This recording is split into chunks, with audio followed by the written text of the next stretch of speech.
আসসালামু আলাইকুম। আজকে আমি রান্না করব নুডলস। এর জন্য পাস্তা নিয়েছি এক বাটি।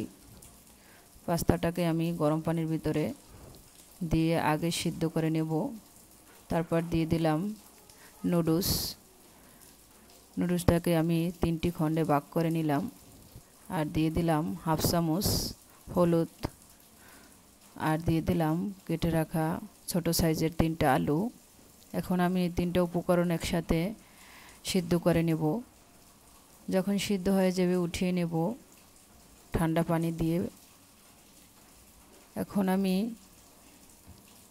নুডলস রান্না করার জন্য দিয়ে দিলাম পরিমাণ মতো তেল, আর দিয়ে দিলাম পেঁয়াজ কুচি।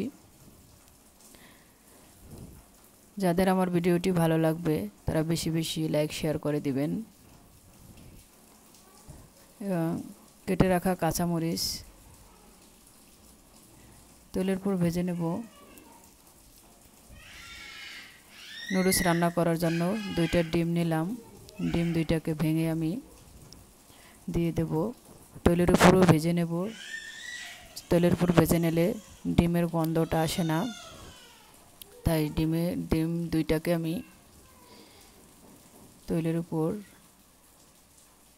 পেঁয়াজের সাথে মিশিয়ে নেব। আর দিয়ে দেব নুডলসের মশলা। কাঁচা থাকতেই নুডলসের মশলা দিয়ে দিলে ডিমের ভিতরে মশলাটা প্রবেশ করে, খেতেও স্বাদ হয়। আর দিয়ে দেব এখন যে নুডলস আমি সিদ্ধ করে নিয়েছি সেগুলো। নুডলসগুলোকে আমি ডিমের সাথে নেড়ে চেড়ে দেব ভালোভাবে। নেড়ে চেড়ে দিয়ে আমি দিয়ে দেব পাস্তার মশলা, ম্যাগি মশলা। মশলার পরিমাণটা বেশি দিলে নুডলসটা স্বাদ হয়। আবার অনেকে গরুর মাংস, মুরগির মাংস দিয়েও নুডলস রান্না করলে খেতে অনেক স্বাদ হয়।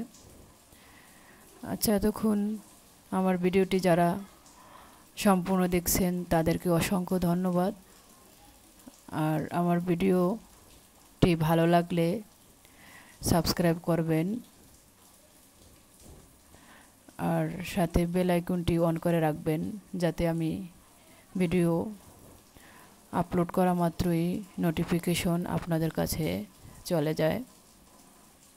কেন একটা ভিডিও বানাতে অনেক পরিশ্রম হয়। বেশি বেশি শেয়ার করে দিবেন। আর নুডলসটি যদি রান্না আপনার কাছে ভালো লাগে তাহলে সাবস্ক্রাইব করে পাশে থাকবেন। ধন্যবাদ।